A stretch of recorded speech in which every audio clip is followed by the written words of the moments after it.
Sveicināti! Rīgā šodien notiek Pasaules Brīvo Latviešu apvienības gadskārtējā valdes sēde. Par PBLA valdes sēdē runātajiem jautājumiem mēs nedaudz ieskatīsimies arī tūlīt pat mūsu sarunā, un studijas viesi mums ir šovakar Latvijas Zinātņu akadēmijas Baltijas strateģisko pētījumu centra vadošais pētnieks dr. Edvards Bruno Deksnis. Vakar. Un Latviešu Nacionālās apvienības Kanādā priekšsēdis un arī, teiksim, Baltiešu federācijas priekšsēdis Andris Česters. Vakar. Sveicināt vēlreiz.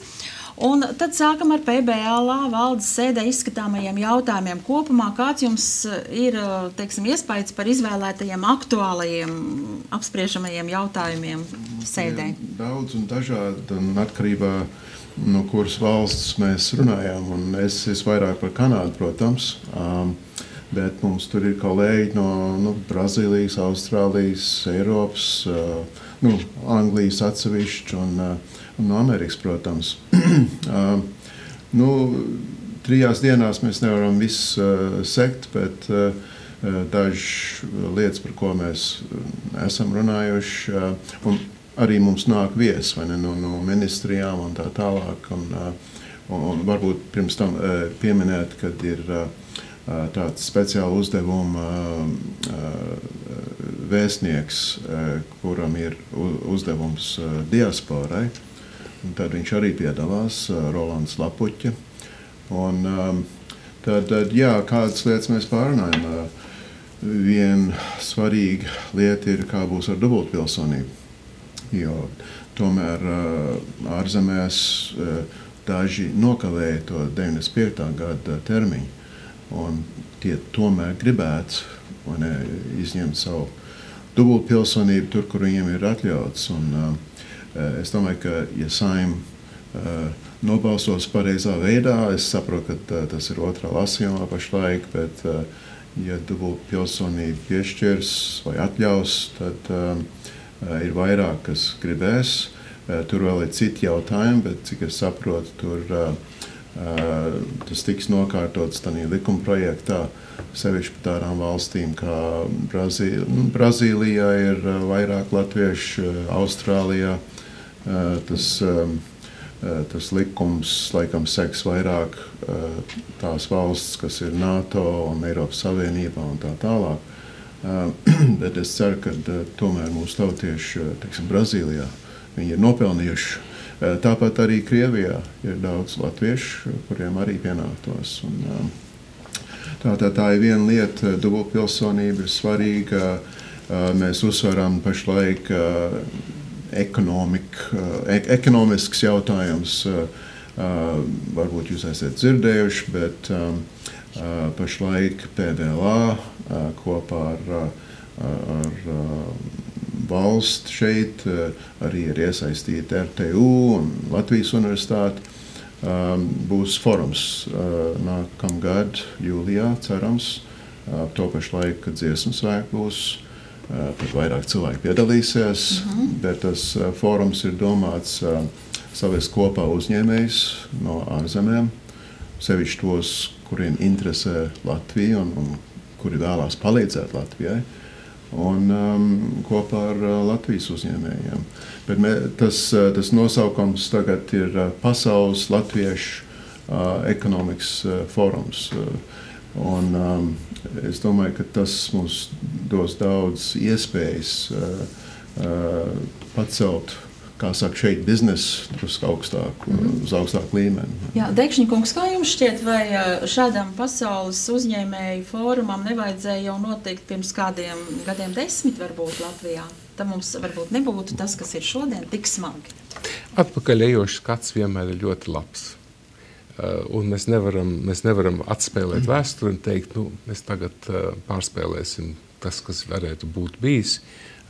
Apsveicams ir tas, ka man šķiet no tās nedaudz informācijas, ko esmu dzirdējis, tas ir galvenokārt publiskajā telpā, ka tomēr tā nav tikai tās augtās vecās diasporas interese, ka arī tas diezgan lielais jauno izbraucēju skaits ir signālu devis, ka viņi ir tik tālu nostabilizējušies savās valstīs, kur viņi dzīvo, strādā, darbojas, ka viņiem tāds fórums arī būs interesants, jo ir viena lieta fórums, kas ir augstā teoretiskā līmenī ar lielu pacelātību, un otrs, kur praktiski cilvēki ierodas, varbūt teorētiskais izklāstījums viņiem ir pieticīgs, bet viņi kaut ko reāli panāk pēc tam. Jā, jūs pieminējāt, teiksim, jauno diasporas, tādu virzienu, ka ienāk jaunie emigrācijā cilvēki atkal no Latvijas.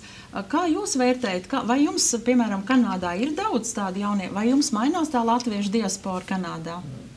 Mainās, bet palēnām, jo patiesībā tas ir interesants jautājums, jo pagājuši nedēļa vai aizpagājuši man iznāca sūtīt e-pasta jautājumu ekonomikas ministram šeit, jo es saprotu, ka viņš cer, ka varēs ierunāt vai atsaukt vairākus latviešu no tās jaunās diasporas, vai mēs arī esam pieminējuši jaunās trimdas, jā. Cik daudz viņš cer dabūt atpakaļ uz Latviju, bet jautājums bija tāds, tiešām cik daudz, jo es teiktu, ka neviens nezina. Latvija nezina, cik daudz ir izceļojuši, kur viņi nonākuši. Kanādā, piemēram, mēs nezinām, kas ir iebraukuši. Daži parādās latviešu sabiedrībā, bet vienai daļai tā latviešu sabiedrība vairs nav svarīga, diemžēl. Un, jo viņi ir, viena daļa ir aizbraukuši ar tādu nodomu, kad viņi integrēsies tanīs zemēs, kur viņi būs nonākuši, ieskaitot Ameriku, Austrāliju un tā tālāk. Vai jūs Kanādā jau esat arī mēģinājuši daudz maz apzināt tos uzņēmējus, kuriem Latvija varētu būt interesanti, zinot to, ka jau nākamajā, teiksim, vasarā notiks tāds fórums? Vai jau ir kādas sarunas sāktas? Jā, mēs esam sākuši no paša sākuma, kad dzirdējām, ka tāds varētu būt. Piemēram, Toronto apkārtnē vairāk, tur ir no vairākām pilsētām, no Montreals, Ottavas arī. Tur ir tāda organizācija, kas saucās LATCAN, kas ir no angliski Latin Canadian Business Council. Tur ir kādi 40-50 uzņēmēji. Visiem ir kaut kāda saites ar Latviju. Kaut vai viņa varbūt nerunā latviski vairs, bet tomēr viņām kaut kas tā pie sirds ir. Ne? Un no tās LATCAN mums arī ir tagad nodibināt pirms vairākiem mēnešiem jauns uzņēmums, teiksim tā, ko sauc par Letonia Trading Inc. Un tā doma šitam uzņēmumam būs, ka tā būs tā kā, teiksim, starpniec starp tiem uzņēmējiem Kanādā un Latvijā. Bet tas iemesls te ir, ka mēs varam strādāt ar jebkuru uzņēmēju visā pasaulē. Ne? Laikam kāds zvana? Es zvanu, bet mums šobrīd svarīgāk uzklausīt, ko jūs stāstat. Zvanus pēc tam. Tie kādi uzņēmēji, kas zvana, kas jau interesējas, jā. Noskaidrot. Tieši tāpēc paklausieties, godātie skatītāji. Jā. Bet, teiksim, tā interese tur ir liela, vai ne? Jāsaka, laikam, paldies Dievam.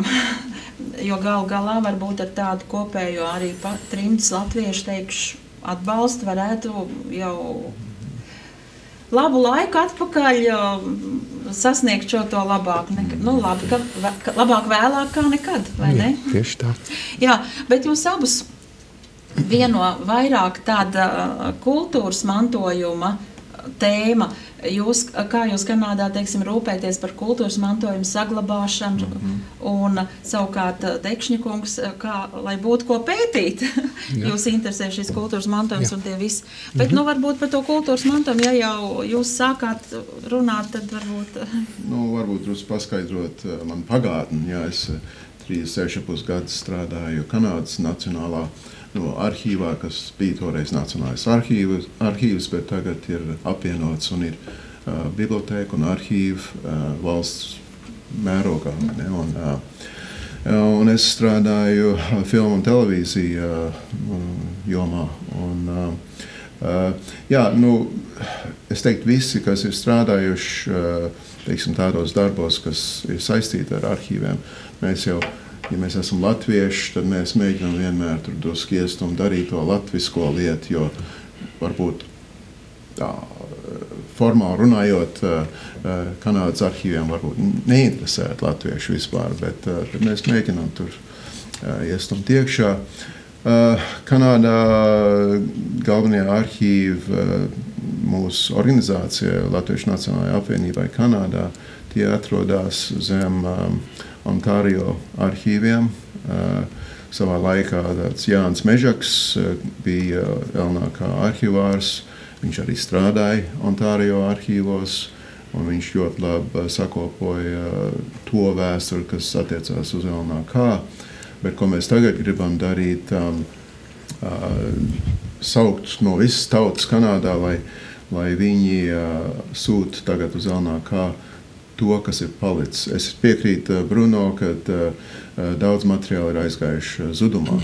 Un, diemžēl cilvēki mirst, un viņa bērni, pēcnācēji, varbūt nesaprot, kāda vērtība ir tiem materiāliem, un ir izmest vienkārši. Un tagad mums ir līdz reklāmas pauzē burtiski minūte, varbūt nedaudz ieskicēsim to virzienu. Kas jums ir svarīgi? Kāpēc jums ir svarīgi šie arhīvu dokumenti? Nu, ļoti īsi projektā, kur es darbojos, nav doma uzrakstīt trimdes politiskās vēstures daudzos sējumus, bet norādīt, kur ir tie arhīvi pasaulē, tostarp arī Kanādā, gan privātām, gan publiskām personām, respektīvi publiski arhīvi, kur varētu meklēt šāda veidu dokumentus, kuri, cerams, vēl nav pazuduši un kuri mēs apzināmies, ka nav pazuduši. Un tādā ziņā tas ir, protams, pa vēlu darīts, bet, ja nedarīsim šobrīd, pēdējie dzīvie liecinieki no visiem tiem trimdes politiskām aktivitātēm aizies, un tas ir gadījuma rakstura notikums, vai viņu arhīvi saglabājās vai nē. Tātad šobrīd svarīgi ir apzināt visus arhīvus, kuros ir jau kādi šādi dokumenti. Jā. Par to, kāpēc tas ir tik ļoti svarīgi un kāpēc tas vispār vajadzīgs Latvijā, par to pēc pauzes. Jā.